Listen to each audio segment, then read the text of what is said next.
Hello, everybody. This is Dr. Alex Avila with Love University, and we're back. I'm an author, psychologist, and speaker. Every week we talk about how to love ourselves, others, and a higher nature, how to improve our finances, career, relationships, love, and happiness. And today we have a very interesting topic.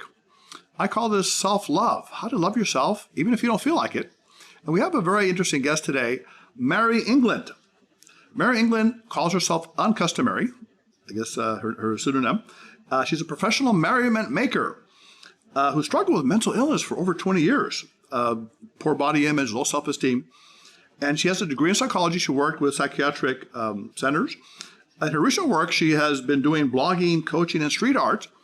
And her mission is to help people fall head over heels in love with their bodies, their choices, and their lives. She's the author of This Is About You, Amazing, Weird, and Beautiful. Welcome to the show, Mary. Thank you so much. It's great to be here. Thanks for having me. Yes, I know you love colors, and in honor of you, I have a little yellow on the side of my glasses for you, because I know you love yellow. Thank goodness, because otherwise I wouldn't be here. Of course. And of course, I love blue, so you can probably tell. Yeah, and you actually matched the painting behind you. Thank you. And you got blue behind you as well, I think. Yeah, I've got all the colors, don't worry. Exactly. Now, you have a very interesting catchphrases that you use. For example, you use uncustomary. Yes. And you use something called merrymaker. Yes. So uncustomary, I think of someone that's not the typical kind of person. And you talk about embracing your inner weirdness. Mm-hmm. And you've done some interesting things. I think you said something like you wear this big yellow shirt and you walk out in public and you give people lemons. And then you have a table where they can make lemonade out of it. So tell me about that. How did all this turn out? Yeah, it's funny. Like whenever people introduced me, they didn't know how to really describe what I did when I started my business. Yes. And people were actually really glad when I wrote a book because they were like, yes. Oh, that seems tangible, right? Oh, okay. Because I authored. But I've always called myself a merriment maker. And people tend to go towards these stories of these, what I call like performance art or guerrilla art, any kind of thing where we can really engage with people in, a more street way, a guerrilla way, grassroots kind of. And that particular project was When Life Gives You Lemons. And I actually have done 2 iterations of it. I did one when I first started and I had no following or anything. And it was a very it was on like a GoPro and like very limited resources, right? And then I did it on the anniversary of it a couple years ago and actually got a lot of friends involved. And we had way more resources and materials. And basically, it was a very silly kind of thing where the whole point is to kind of get people to say, is this real? Is this really happening? Why are you doing this? And to have a story that they can go home and at dinner, they can be like, there was this very bizarre thing happening on the street, and maybe someone might not even believe you, Okay. And I think there's a real beauty in the impermanence of something like that to create joy and spread it and also embody it. Yeah, I like the metaphor, turning lemons into lemonade, as they say. Quite literally. The negative to the positive. You can make your own lemonade right here. Yes, that's really cool. That's cool. So you talk about this thing about the amazing inner weird. So I'm thinking of, all of us have some idiosyncrasies. Some people call it so-called abnormal, deviation from the norm. But I mean, it can be something that can be also very beautiful. What Jung called the shadow side. Some things that are internal that we can get out. And you also talk about the imposter syndrome, the idea that people try to be who they're not. But you say embrace your inner weird. I mean, do the stuff in front of people. Don't lie about it. If they ask you something that you do. I know you say that you like using chalk on the sidewalk or something like that, or doing. Oh yeah, doing funny sidewalk chalk. I have it with me everywhere I go, and googly eyes all the time. Okay. I think that there's a lot of different connotations with the word weird, and we've embraced, it seems like, the word unique as a society. Yes. Even unicorns, I feel like people are or special, really excited. Yeah, it's a special kind of uniqueness. Right. But then we look at weird and we have a different kind of charge or energy or trigger that comes up with that, right? And I feel like it's more of an outcast kind of label, and that feeling of maybe being in a lunchroom and not being included into something, or, being outcast for whatever reason from any kind of thing because you're weird instead of celebrated because you're unique. And I want people to know that you can be celebrated because you're weird as well. And it's really just the lexicon and the language that we're using. And if it empowers you to take it back, then take it back. And I think there is a difference between being unique and weird in some certain circumstances. And my weird is never going to be the exact same as someone else's weird. Right. And what's also normal to me, I mean, at this point, I think that the important thing also to remember is the fact that I play with sidewalk chalk and go outside in Victorian dresses and put googly eyes on everything that I see is actually just like a very innate, like visceral urge that I have. And that's actually not weird to me. I've been told that it's weird, right? And I acknowledge that, like, you know, in society that I feel like people are looking at me and being like, why? But to you, that might be weird. And to me, it's not. So it's really just, if people think something's strange and it feels good to you, unless you're hurting someone, do it. Exactly. Because you're kind of innocent, fun weirdness, as you call it, kind of like celebrating life and being creative. And of course, you know, we talk about, in Spanish, there's a word called don, which comes from the word don divino, which means gift from God.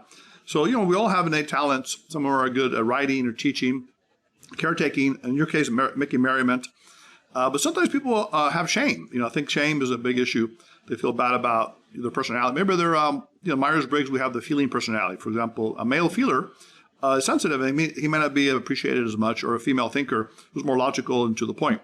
Yes. So being able to embrace that difference and uniqueness. I wrote a book called Love Types that talks about personality types in relationships. So I think that's one thing. The other thing you talk about that's interesting is merrymaking as a kind of consistent feeling of contentment, not just you call it spike of euphoria, which is the up and down kind of thing, but more of a consistency. And there are different theories of happiness, you know, what we call flow, what we call doing meaningful work. So what's your take on that? I mean, how do you become happy in that consistent way?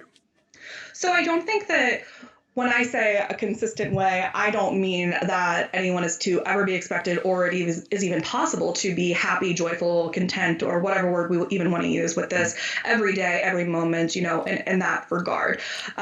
When we talk about like flow or really just a feeling of foundation and peace and stability, I think is really the goal. And to understand that when adversity comes, contrast comes, you know, even crises, which there continually will be, because this is life, you know, that we approach things with a state of gratitude and joy, and that when we look for the, you know, what I call like not silver linings but sparkly linings, you know, the joy in something, what can I get out of this situation necessarily, and what is the perspective that I can potentially shift on this, and by doing that, I think that if we're able to kind of come back down, but to that state of gratitude and merriment. But I think that it's also extremely important to explore and embrace all aspects of your emotions. I think when I started, I was a very toxic, positive person. Like when we first discover evolution or personal development or whatever, I think sometimes there's an inclination of, oh, this makes me feel happy, and then now that means I'm not going to address any of the bad, right? And I'm just gonna like slap a Band-Aid on it and just plow through with like smiles and rainbows, and we can have as much of that as we want, but we also have to allow the room to explore why that feeling is coming up. And I like to say that I'm helping people reconnect to their joy, but also at the same time confront their fear, because you can't really like move forward with joy if you don't know why these like pockets keep coming up. That's a great point, yeah. And I call it realistic optimism, where you're optimistic. Practical optimism, Yes, exactly. You kind of see the reality, but also you plan for it. But also you're optimistic. You expect the best to happen. I mean, they do say that pessimists are very realistic, and they often, you know, they buy health insurance, they buy life insurance. I agree. There's a complete spectrum. They avoid accidents, but they don't open up themselves up to opportunities. They say people who are optimistic actually are luckier, because they'll be in a line somewhere and they'll talk to someone next to them, and that person could become a friend, a business contact, help them in some way, because they're open to the experience. So that actually is a positive aspect, you know, to balance it out. Now, the other thing is interesting about your story is that you came from a place, you said you have multiple mental disorders, and you suffer from body issues, body weight, image. So you may have gotten from self-hate to self-love. And you said you had 20 years of OCD, panic disorder, Tourette's, tics, and things like that. You scrumped up your face and all that, bipolar, even suicide attempts. And you said you gained 100 pounds because of the medication. And then you turned it around. You started using what's called cognitive behavioral therapy, CBT, where you change your rational thoughts and change your emotions and feelings. Then you said something like you were afraid to go in a 30 or 60 degree turn. So you actually did it. You started walking around 30 times to kind of get exposed to that. So tell us, how did you transform from self-hate to self-love? I mean, it's funny that when we ask like for that that specific point, of the complete turn around, which in my case is literally turning in a 360 degree and being able to do that as a metaphor. I don't necessarily have a complete rock bottom, and I think that that's also really important to recognize in people that maybe there's going to be a lot of rock bottoms, and your definition of rock bottom might not look as dramatic or drastic as you think it might be, or that you might have to kind of slip and fall and ebb and flow in multiple times before you kind of are checked into why do I want to make a decision that puts me more in alignment with where I want to be. And I guess I was at a point where I kind of called myself a walking symptom, and with like so many of my having so many disorders and all these feeling like I had to keep track of like all these different, numbers for rituals and tics and all these things. And I was working and going to school both full time, and I was exhausted. And, I couldn't even like look down at the ground, or I had to look down at the ground rather, because I had to make sure that I was stepping on every crack. And and then I was just physically exhausted, and I was like, okay, something has to change. I started actually having what is called like a dissociative fugue, where you kind of like check out and end up somewhere else. And I would sometimes have like less clothes on, and I would be in like a field, and it was just, my body was just, it's kind of like when you have a heart attack and you're like, okay, what is this actually saying? It's saying to slow down, right? So I felt like that was really a bottom point now, for me. Did you actually attempt suicide at some point? Yes, I have. Yes. In my teens. Yes. That was the first time I was 16. You took pills or cut yourself or something? I did for that specific instance. I took pills, and I was a cutter for like 4 years. Wow. Okay. Yeah. But not really. Cutters, I say, are not necessarily suicidal, but it's a different conception of things. So how did you experience that? Experience suicidal ideation? No, being a cutter. I mean, is that because you wanted to kill yourself, or you're trying to get some feeling in your mind? I think that was really the only time, besides maybe one other point in my adult life, that I've experienced actually feeling numb. And I'm a very, very sensitive person, and I experienced everything really to a very large degree. I even have synesthesia, and I can see like auras and things. And, a lot of things hit me very hard. Yes. And when I was about 15 and 16, I've had these symptoms of most of these disorders since I was 8, and I was kind of begging for help. And my parents didn't really understand why or what, and I was like this A+ student, and they were just kind of really, shutting their eyes and their ears and not really listening to what I needed out of a lack of understanding. And I just started becoming... It's very frustrating when I think you don't understand what's happening with your body, whether it's an illness or of pain or mental or whatever. It kind of feels like your body is betraying you, especially, oh my goodness, at a time where I'm like going through puberty and having hormones, and there's all this extra stuff that it's already hard enough, right? And I also was I was dancing. I danced for 11 years and all types of dance. And I had an eating disorder as well. I was, I was sitting in front of mirrors for 3 hours every day in a leotard. Just that's the way the rooms are. And it's hard to be in all of these situations at once. I would go to school and dance for 3 hours and then run 2 miles at the gym and then not eat and then cut myself at night. It was a hard time. And I guess the cutting was more of a thing that maybe if I would, maybe it would create feeling. I think that was really the only time that was that was the reason. I feel like people do it for different reasons, but that was more of that. Right. Well, Mary, you're very candid. I mean, I appreciate sharing these things. And I think you're unique that you have come from these places, right? The same way there's darkness and this thing, but you've come into the light. You want to help people, And love University, we talk about loving ourselves, others, and a higher nature. whichever what you think. But loving yourself, I think, is a big theme in a lot of your work. Self-love. Absolutely. And I'm thinking of, there's the Bieber song for us, love yourself. And I saw this really cool YouTube, you might have seen it, where this music teacher starts singing it in the middle of a class. And then all the students join in, and pretty much everyone's singing the song in the class. I love that. Yeah, it's really cool. And then all kinds of people in the class, So this idea of loving yourself is a pretty powerful idea. Now, you define it, you say, as prioritizing yourself to get results or to fall deeply in love with yourself. I call it deep appreciation and understanding of yourself, kind of a deep acceptance. So tell us about that self-love, because we talk about it a lot, self-esteem, and different people use different terms for it. How do you define it? Yeah, I feel like I have different ways that I explore and explain that all over the internet, because I feel like it is an evolving concept. It's not even necessarily as we move in history, but for ourselves where we are. Right. And I guess, acceptance is an extreme part of that concept. And it's also, I think that I like to look at self-love as the difference between, or the duality of our comfort zone and moving outside of it at the same, in different times. Because our comfort zone, I think, gets a lot of crap. I think a lot of people say, like, there's no magic inside the comfort zone. You got to move out of it. And if you want to do anything. And that's where, but at the same time, people are preaching self-care, right? And self-care is in the comfort zone. Self-care is when you wrap yourself up and you're in the comfort zone and it feels lovely and safe. And that's what we talk about, like comfort foods or, whatever, right?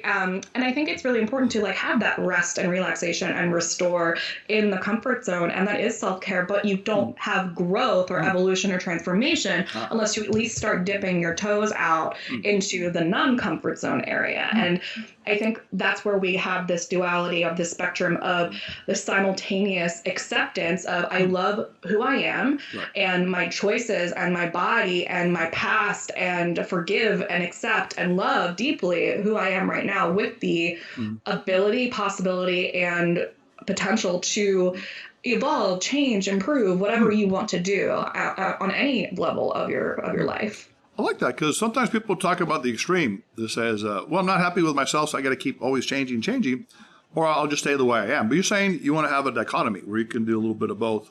Absolutely. Love yourself, accept, and be comfortable, but also take a risk. Now, you say that you actually are the heaviest you've ever been, but you feel confident. And also you can find someone that you love, that you're attracted to. Tell us about that. How did you evolve to that state right now in your life? I feel like it was something that it seems almost silly, but it was out of almost a fashion necessity at first, because I obviously am a very colorful person. And when I first gained all that weight, there was very little option for plus size fashion. There still is a long way to go, but it's become a lot better in the past 10 years or so. And, they would be like, well, you weigh over this much, so therefore you must only like black, right? Right. And I was like, no, I need purples and things.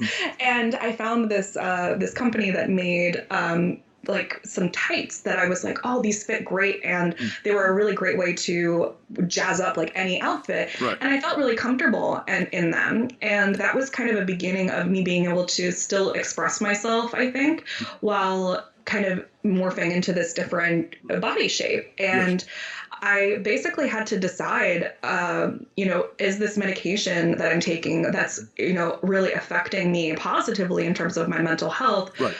Is it better, or, which of the demons necessarily, as we want to call it, like, do I prefer the weight gain or the symptoms or the side effects, or however you want to put that. And I kind of look back still, however else we could have taken this, that that was a triumphant choice for me. I'm proud of that choice, that I chose to gain weight and to be happy at the same time. And in terms of relationships and romance, I had a huge, a very hard time at first. I was, as I gained that weight, I was already in a relationship. So it was a lot easier, I think, to kind of feel accepted by someone that kind of unconditionally loved me. But when I broke up with that person of 6 years, I also started my business at the same time. So there was a lot going on. And then when I was finally ready to start dating again, there was definitely a voice in my head that was thinking who's going to love you from scratch? This is a completely different body. You've never started to know anyone with this body. And when I kind of decided that I was ready to start dating, I had people that I thought that would, like people that I thought were like super hot, be, like talking to me, and it seems so silly now to say because it seems completely just on a line from where I am now, but I felt like almost crazy. I was like, is this like, I don't know. It felt like because I was so low in terms of body image that it just didn't, But I think having people that I felt very attracted to reciprocate that attraction and understanding that like my personality is still the exact same, and that's what ultimately we're dealing with in terms of a relationship. Right. So they're attracted to your inner beauty as well as some of your outer beauty as well. Now, the whole idea of weight that's a very complicated and sensitive topic. Like some people say, you have no self-control because you're overweight. Some people say it's genetic. It's a set point. Others say lose weight because of health. Others say I'm happy with my body image. So how do you take that? Where's your view on the whole weight issue in America, for example, which we say we're the most overweight in the world? Oh, I mean, we definitely have some health issues. Absolutely. Yeah. I think there's a spectrum to everything. Like I've kind of been mentioning throughout this, there's a thread, I believe, of duality and spectrums, and that we can hold space for two different ideas at once, which I think is really important, to not be so black and white with anything and to look for the gray. And, in terms of health, in terms of weight, in terms of fatness and obesity and all these things, I think that it's kind of like self-love, right? So the way that we just define that, I can be fat and describe myself as fat and not have that be this like negative word, that it's the same thing as describing someone as tan or tall, and not having someone be like, oh, no, you're not tall. And, we can just use that as a word, and it doesn't need to be an angry kind of insult. And also know that it's not anyone else's business to comment on someone's, Instagram and say, I'm really worried about your health. And those people usually also have like 2 handles of Jack Daniels in their profile picture. And I'm like, okay, so I think actually we can all admit that there's an area of our lives that we could be healthier in. Like whether that's emotionally, physically, whatever it is, we're never always completely balanced. And I think that that's important to not judge other people, and to know like where your body is on its own. Can I lose weight? And is that something that I ideally want to do in the future? Yes. And that is more not for my body image, but for like actual health reasons, like just in terms of longevity. I know that could potentially have higher risk factors for potential diseases. That's really my only main thing, because I love living and I want to live as long as I possibly can. But yeah, that's pretty much it, I guess. I like your kind of like that dichotomous look at things. You look at, the balance, the Eastern approach. We talk about, the way, which is, basically harmonizing different elements. The yin and yang and this kind of thing. So I like that idea. Yeah, exactly. Now, the other thing is you talk about, how to love yourself. Well, I assume it's connected to internal happiness. It's things like having social support. You said building up your emotional resources, what we call positivity resources. Keeping a gratitude journal, we know can reduce depression by up to 30%. We write the things you're grateful for every day, and that really can improve yourself. Also, spontaneity and laughter. Now, I have an exercise. I wrote a book, Invincible You, where I work with shy people who have a hard time going out and meeting people because they're afraid of being rejected, criticized. They are very self-conscious. So I tell them I say, get your fools out. So basically at home, jump up and down, do crazy stuff, and be kind of a fool, so you won't have to worry about that in public as much. I love that. So getting the fools out. But you do that in public. You actually get your fools out in public. So you're a fool crazy person, right? Customary acts of fool all the time on purpose in public. Yes. Right. So you've lost yourself. Were you ever shy or self-conscious, or you always had that gumption? Oh, man. I was told I was shy at like age 3, but I think that would be normal. Yeah, of course. Like when you can't really, but no. Okay. If anything, I've gotten in trouble for being the opposite of shy. And but for shy people, that could be a little challenge. I mean, what you're doing and also projecting, but I say in private, do it first, and then maybe as you get more confident, do silly things and fun things. I think that's a great tool for people, especially to even to get more confident with expressing yourself and embodying all these emotions that we feel like we might not be able to feel safe expressing in front of another person because we've been judged before and told that we're usually told we're too much or not enough in some way. Right, exactly. You're going to make a fool out of yourself, but and this is paradoxical, right? But you make a fool out of yourself intentionally, so you don't have to worry about being a fool. So that's the whole idea. So. Yeah, I guess I never really thought about it like that, just because I don't again, with the weird thing, it's to me, I understand that people might look at it that way, but to me, it's just me having fun. Exactly, exactly. And enjoying. And you talk about laughter, spontaneity, and I've studied improvisational acting. I think that's a great technique to kind of get people out of their self-conscious shell. And we had a great guest on the show. I don't know if you heard about Barbara Saltzman. Her son died of cancer at 22, but he wrote a children's book called The Jester Has Lost His Jingle. And she actually took her money out and promoted it, and she gives it away to children's hospitals with kids with cancer. I love that. So this is a great humanitarian venture. It's like a little cute little book. And basically the idea is that the jester woke up one day and realized that the laughter has left his kingdom. So he has to go out and find the laughter. And then eventually he does. And the idea that all of us have this inner jester inside us that we need to get out. So that's the idea. So catching the inner side. So I guess you already have the jester coming out of you all the time, no? It sounds like. Not all the time. I mean, nothing's there all the time, but I think it's there. I think that's the thing, though, right? Like I said, we reconnect to your joy. Sometimes that sentence I feel like can be really triggering to people because they can be like, reconnect? When did I even have it? Like some people feel like their whole lives they might not have had it, right? Or this idea of the laughter or the jester, like when did I laugh before? When I can't even remember. It feels so far-fetched. Right. And some people it's in there and sometimes it's dormant, sometimes it's for a circumstantial reason or whatever. But I think sometimes the goal, I think, with merriment making is to have this such more towards the surface, not in a superficial way, but more accessible. Right. So that even when you have a bad day, week, month, or time, that it's easier to bring anything joyful back, whether it's laughter or fun or silliness. Yeah, it's kind of like the phrase, act like it and then become it. Yeah. So there's a facial feedback hypothesis where you smile actually releases brain chemicals to make you feel better. So the exercise where you start laughing for no reason. People start laughing, and I love laughter yoga. It's like contagious. That's such fun to do with people and like the ho ho ho. Exactly, they get crazy. The other thing, you also talk about self-care. People have their spa day, massage, exercise, music. You said a date with yourself, I guess. Go out, enjoy yourself, right? And without worrying about being with someone. I don't know. I'm just thinking about how, self-care, how I feel like it's really getting popularized.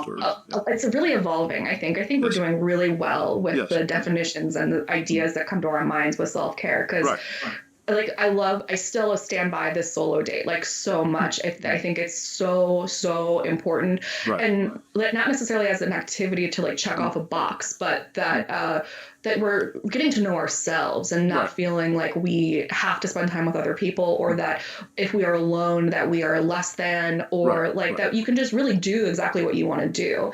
But I think I love the idea that self-care has just become more than a spa day or pampering, and that it's also about I just posted this thing the other day about it's okay to have your cell phone on silent and to not have to say, I'm so sorry for the delayed response when you respond to a text, because it's you don't have to do that. And people went crazy with it. They were like, oh my God, thank you for validating this. I feel so bad about that. And to me, that's this next level of self-care, is this combination of communication and boundaries and having this 201 level of, it doesn't need to just be stuff that can be on Instagram or that you can take a picture of. It's actually emotional self-care. I like that. Yeah. I talk about the technology fast, shut your phone off for a period of time, kind of to clean that up. Now, one thing is interesting. You even said self-care is don't hold your pee. I thought, wow, what the heck is this? People love that.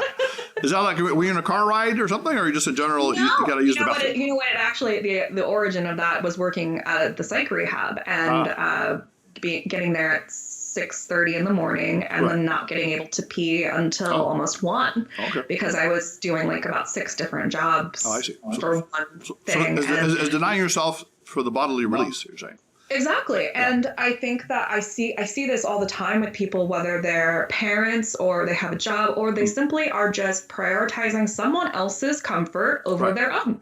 And I think that is the 201 self-care, right? It's the concept of why I'm worried about offending this other person, or I'm worried that if I say I need 3 minutes, that it's going to ruin everything somehow. And it's actually gonna be fine. I promise you that if you need to go to the bathroom, like we all do it and we'll understand. And if you're like, you would much rather just be calm and focused and mindful, and you can't do that if you have to be. Right, exactly. The people pleasers, I guess, over empathetic, which really you're looking into deep diving into people pleasing and the caregiver complex, and I realize like all my coaching clients are having like coming to me with that. Right. It seems like you're a caretaker yourself. I mean, I can sense you're I've definitely very empathetic and compassionate, right?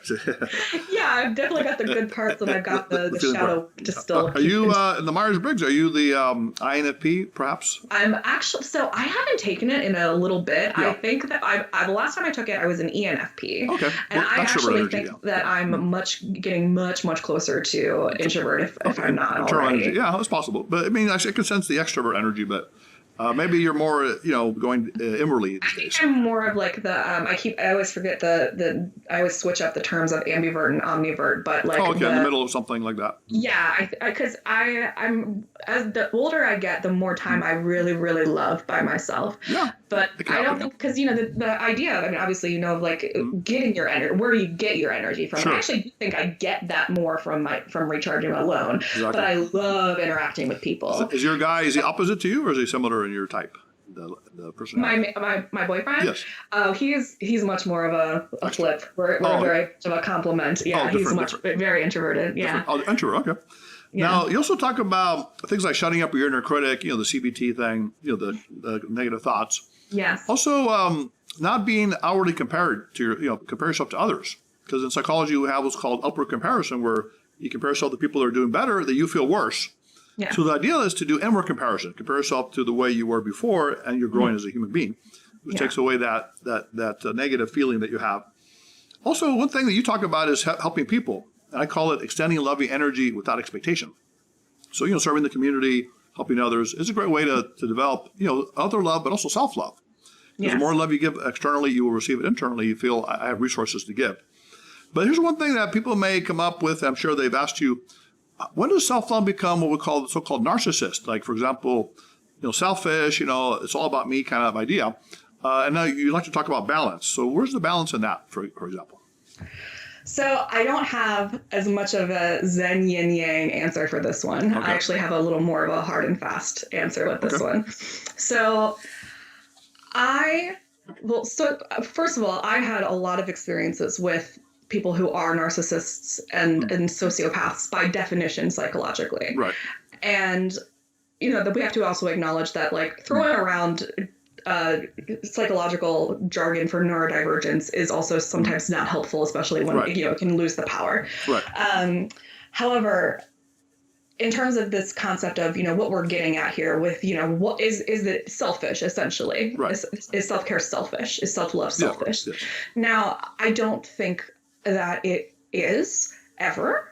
Really. I think that if you have the self-awareness to even ask if what you are doing is selfish, or even considering this concept of narcissism, which is probably not actually applicable here, but that you are actually probably more on the side of people pleasing than you even realize.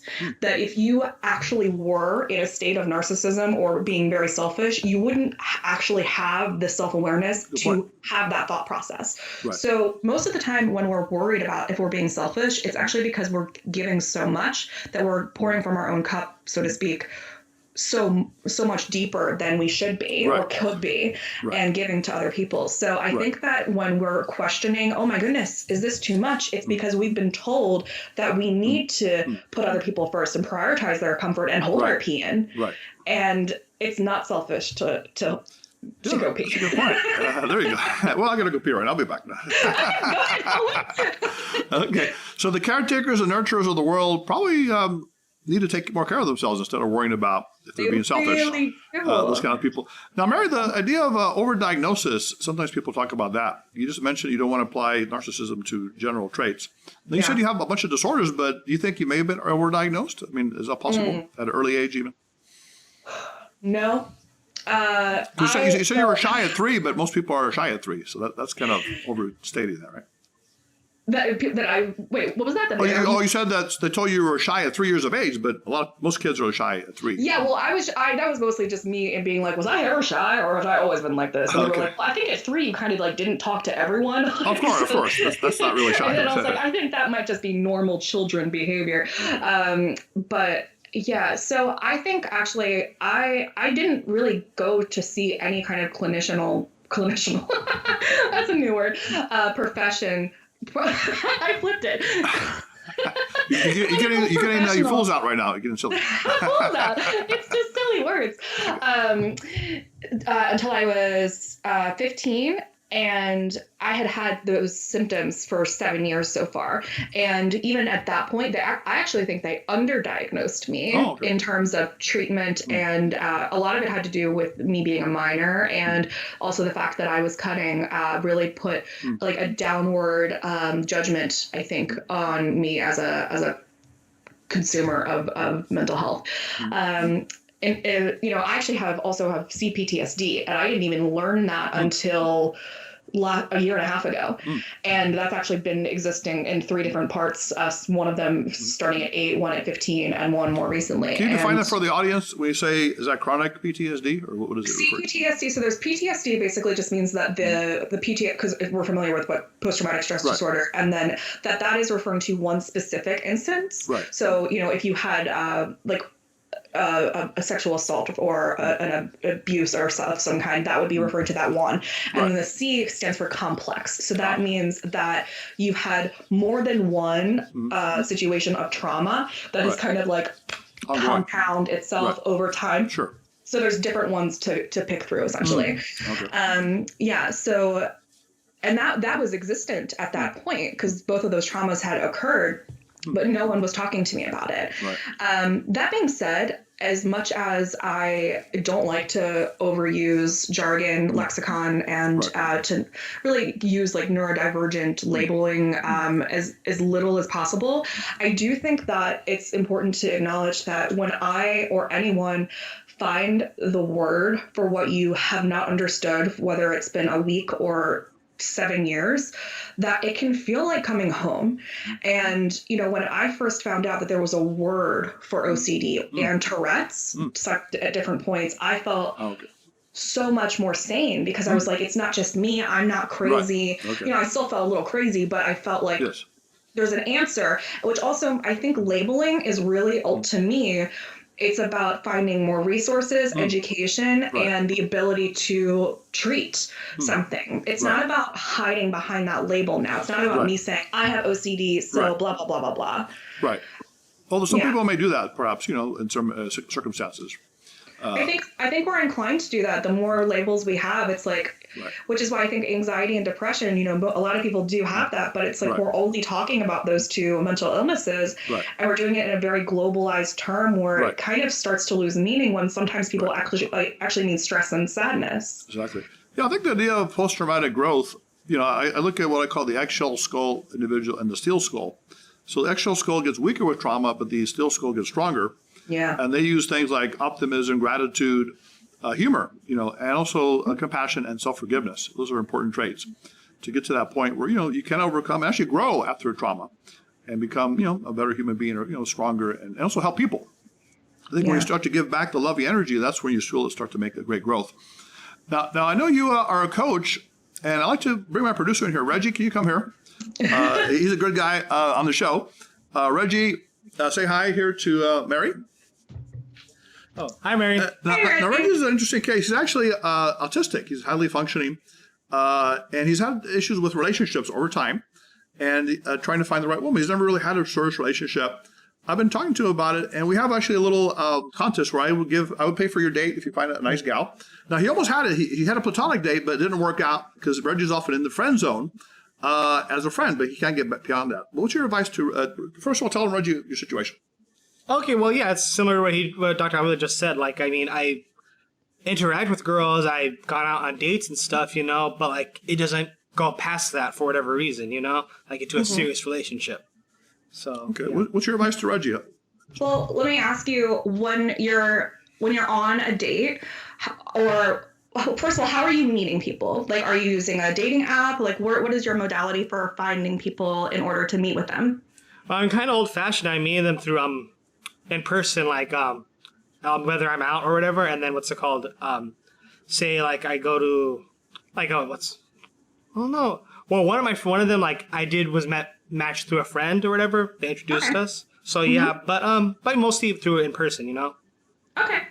So I think it's important, like whether it's with a person that's matching you up in person, if it's someone that you see at a grocery store and you ask them out, or if you're utilizing dating sites, which I think at this point in time is actually really helpful and can sometimes, even for people who have any kind of disability or are on the spectrum or, are even just introverted, like, and it's just a little more difficult and more awkward I think, some dating sites are a little different than others, obviously. But I think it can actually be really important because communication is always really going to be key. And I know that that's probably a big kind of struggling point, not necessarily on all platforms here, but in terms of when you're wanting to start a relationship, I think it's really important to say exactly what you want, right? So to not ever dull down your desire and to say like, I'd be happy with, just meeting up or, just doing this. And like, don't ever like take your desire down to just. I want someone that will come out and say like, I would love to be in a long-term relationship and I would love to be in love and I want to have someone that I can be romantic with, and that's what's really lighting me up and that's what I really, really want. Because if the person that you meet wants that, they're going to be like, that's a hell yes. Okay, so she wants you to be bolder, Reggie. Okay, yeah. Kind of like put yourself out there. Let's try it. Okay, let's say you meet this gal. Let's pretend it's her. Try that. All right. Hi, hello. Hi. Hi, what's it called? How are you? I'm great, thank you. Yeah. Tell her you want a real relationship. All right.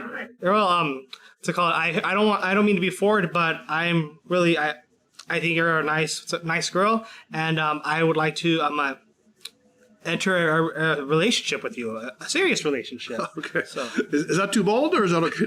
I think if that's a first meeting, like if that was like a person on the street or like at a deli or something, that might be like alarming probably. But I think that's why I think dating sites might actually be, and it's not that the desire is alarming, it's the how quick we went into it. Right. You might want to say, I want a real relationship in the future with someone. Mm-hmm. Try that. Yeah, like or like that might be something to say even just on the first date even.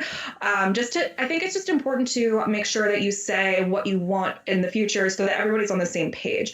So if you said like, hey, I think you are beautiful and I love the way that you just like ordered your bologna. Like, I don't know, like something, find something quirky and silly to talk about, I think. Exactly. And then say, would you like to go out to dinner? I would love to take you to dinner. Right.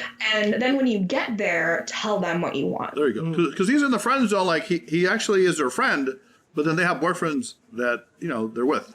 So that's why you want to say like what you want. I want to take you on a date, because a date implies that you want to date them, Okay. Let's try it right now. Say the phrase about the date. Okay.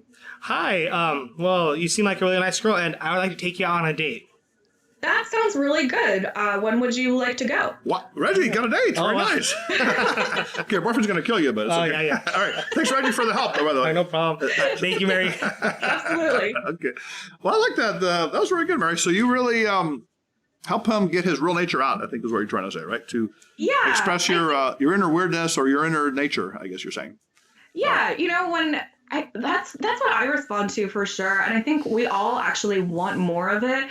I think sometimes we use a lot of formality in things and get really hung up on structures and circumstances and things. And it's like, actually, like, what are like the things you remember? It's like kind of the weird stuff, right? Like, that's why I was talking about like the when life gives you lemons. Like, people remember that. That's a good point. That's a good point. Because you have a very, bold and fun personality. I can see your energy and your nature. which is kind of cool. But I mean, people like him and others, they're more internal energy, right? They're kind of, and fear motivates people, right? People are afraid of being judged, criticized, and rejected. Absolutely. So you're basically saying to be comfortable with who you are and express yourself to your own, in your own way. As loud as me. You don't have to be as eccentric or loud or volumed up or crazy as me. That's not about it. It's about, like you said, finding your own inner expression, and how can not find a door of coming out and what is it that you appreciate about other people? What did you actually if you observed someone that what is it that why do you want to go on a date with this person? Truly, what did they do? And be truly upfront and honest with them. I like the way you ordered the bologna. Is that it, Reggie? Yeah, I thought that was hilarious how you were so specific about how thin you wanted your bologna. Yeah, exactly. Yeah, certain colors. And I would be like, thank you. I've never had anyone compliment me on my deli order. Right. As opposed to saying your beautiful eyes or something kind of corny, And it's not that it might not be true, but you're not going to go home remembering it. But you go home and be like, that bologna guy was hilarious. Okay, he's not full of bologna, but he likes bologna. He's not full of bologna, but I'm going to be. All right, well, it's been wonderful having you on the show, Mary. You're a very intelligent, fun kind of gal. You have a lot of energy. Now, tell me, where can people learn more about you? Your website. What kind of things can you offer people to help them? Yeah, so there's a lot of different ways to work with me. I have a membership group, the Uncustomary Babes. That's one of my favorite ways to work with people. There's so many videos. Is that good for ladies or can guys try it? Babes is kind of just my y'all. So it's gender neutral, non-binary. Everybody's welcome. Okay. But yeah, no, it doesn't need to be for lady. Babes is, I call everyone babes. Okay. And yeah, there's years of archives in there. Every month we're focusing on something different. And I usually do something in terms of a spectrum, so we've done months on optimism and pessimism. There's every month there's a theme, and we go so deep with everything, with Zoom calls, live coaching, and worksheets, and journaling, and tapping, and meditations, and embodiment practices, and it's so amazing. I'm also I have a book out right now that's also a coaching and course at the same time. So every month you're getting a new chapter. There's a live coaching call, there's tapping, there's worksheets, there's journaling prompts, there's a whole spiel every single month. And it's really fun to get a drop every month and have a new community. And that's called Merriment, Making the Guide to Getting Your Joy Back. And there's oh my goodness, there's coaching, there's workbooks, there's, oh my goodness. Everything. And there's you, right? There's Mary there waiting, right, to help, right? I'm ready, and I'm waiting. I love working with people and helping you connect to your joy and confront your fear at the same time. So, in any way that you ever want to work with me, just reach out, uncustomary.org or uncustomary.love on Instagram. I am here and happy. So uncustomary.org is your website. Yes. And then Uncustomary Love on Instagram is probably the best way. Interesting. So uncustomary, right? So uniqueness, specialness, and who you really are inside, the true nature. Absolutely, yes. It's beautiful. Well, Mary, I'd love to have you on again. And I don't know if you ever get out to LA, maybe we could do something together, like a live seminar or something. Or that would be fantastic. I love You're in Baltimore, is it? In Maryland? I'm in Baltimore, yeah. Oh, okay, yeah. So I'm actually going out to Vegas in September. So. Oh, okay. What are your plans? Just going to have fun, or are you going to do something there? I have a friend that's she's going on a work trip, and I'm just going to help her with some camera work. Okay, very good. Okay, so maybe you're not far from Orange County, Southern California, so we can. That's cool. Yeah, we can connect there. So it's been wonderful, and I think what I like about you, beyond your enthusiasm and your obvious intelligence, is that you're looking at both sides of the issue, right? You are kind of the yin and yang, the dichotomy of things, and looking for the pleasure, right? Looking for the excitement internally. Because it's not just about up and down, right? It's not just about euphoria or temporary things, but it's about having that long term, right? Contentment, you said, the peace, and the happiness, and that's acceptance, and that's beautiful. Thank you. I think you're actually I can feel the yin yang in you as well. I feel like you actually have a very tapped in, evolved feminine side in you. It's very wonderful. And then you also obviously know so many. But what's your sign, by the way? What is your sign? I'm almost like you, actually. I'm borderline Gemini Cancer. Oh my goodness! So we're similar, right? We're kind of very versatile. I'm the 21st, so I'm like the hour it changed. Yeah, exactly. So you have that kind of personality, I love that. I feel like this duality of the Gemini Cancer is like so much of the thinking and the feeling, right? Yes, so the combination of the two. Yeah, very, very vivid. I was wondering if you had any Gemini in you, just because of the way that you can cite sources like so quickly. Yes, like, of course. I love that about Geminis, where they're just like, and I'm learning from page 92 bibliography. Exactly. It's very quick-witted and spontaneous, but then the Cancer is a loving, we care about people and we want to help others. Wonderful dynamic. Exactly. Well, if anyone wants to talk about today's show or send us a show idea, you can contact us at loveuniversity.love. Call us at 310-226-8090. loveuniversitylove@gmail.com. So, Mary, it's been wonderful to have you on the show. And again, our loving energy extends to you. We'd love to have you back and keep the self-love happening. Until next time, this is Dr. Alex Avila with Love University. What a fun interview with Mary England. Uncustomary, bright, colorful, loving, and very intelligent young lady who really inspired us because she talked about self-love, not in an egotistical or selfish way, but self-love as a way to care for yourself so you can give more love to others. So you have more energy, more desire, and more compassion. And also being authentic to yourself, loving who you are inside, accepting your true nature. That's very powerful. So Love University students, if you want to hear more about Love University, you can subscribe to us at iTunes, Spotify, SoundCloud, and Podbean. You can like us on Facebook at Love University Podcast. Follow us on Twitter and Instagram at Love Letter U Podcast. Again, visit us at loveuniversity.love. So I encourage everyone out this week to really go out and love yourself, whether it's self-care, exercise, diet, doing fun things, helping people, and also accepting your inner nature, who you really are. Maybe you're a shy person a little bit, but you're introverted, but you like being on your own, maybe with a few close friends. And your shyness can be a sensitivity. It could be a positive trait as well. Or you're more outgoing, your extrovert energy, and you like to be around with people. Maybe you're a thinking male or thinking female, and you are more logical in the way you approach things, or you're a feeling male, perhaps, more sensitive. And also that can be a beautiful thing. So until next time, this is Dr. Alex Avila, Love University. Love yourself in an intelligent and compassionate way. And we'll see you next time on Love University.